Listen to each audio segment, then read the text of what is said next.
वसमत विधानसभा मतदारसंघात आमदार चंद्रकांत उर्फ राजूभैया नवघरे यांचे गावभेटी दौरे सुरू आहेत। नुकताच मतदारसंघातील चोंडी आंबा कोर्टा या दोन्ही सर्कलमधील गावांना आमदार नवघरे यांनी भेटी दिल्या। नागरिकांशी संवाद साधला। यावेळी विविध विकास कामांचं भूमिपूजन देखील करण्यात आलं।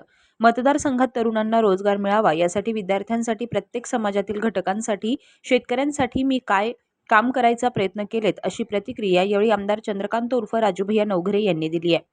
मागच्या 40 वर्षात आपण ऐकलं असेल पूर्णा बेरीजेस होणार आहेत म्हणून, पण येत्या 8 दिवसात त्या पूर्णा बेरीजेसची वर्क ऑर्डर निघणार आहे। या माध्यमातून शेतकऱ्यांना याचा मोठा लाभ मिळणार असल्याची प्रतिक्रिया देखील आमदार नवघरे यांनी दिली आहे। यावेळी कुठल्याही व्यसनाच्या आहारी जाऊ नका असाही सल्ला गावातील तरुणांना यावेळी दिलाय।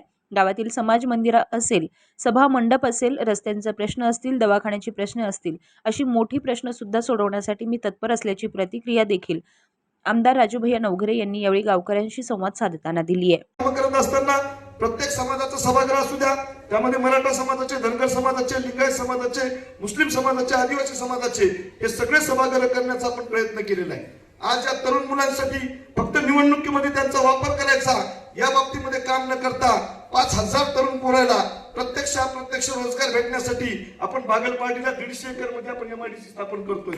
म्हणजे आमदारकीचा उपयोग हा सामान्य लोकांसाठी झाला पाहिजे, हा सुद्धा त्याच्या माध्यमातून उपयोगात असते। आज 55 गावामध्ये आपण व्यायामशाळा उभारण्याचं काम केलंय।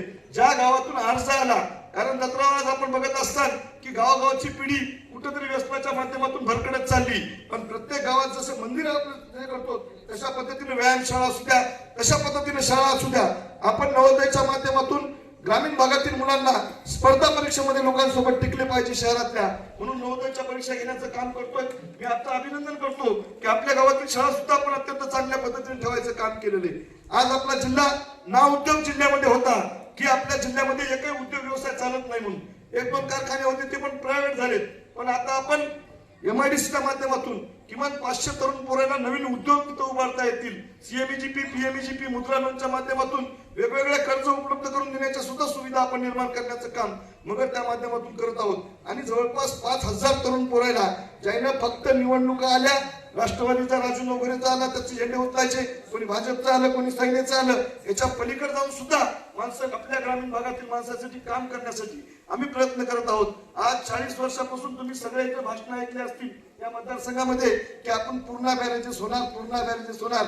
मी विठ्ठल रुक्मिणी मंदिराच्या समोर उभं टाकून सांगतो, या 8 दिवसामध्ये त्याची वर्क ऑर्डर व्हावी साहेब। आणि तिथल्या 5000 लोकांना प्रत्यक्ष अप्रत्यक्ष तिथं पाणी भेटणार आहे। आणि ते पूर्णा नदीवरील पोटा असू द्या, पिंपळगाव पोटे असू द्या, त्याच्यानंतर आमचं परळी असू द्या, हे सगळे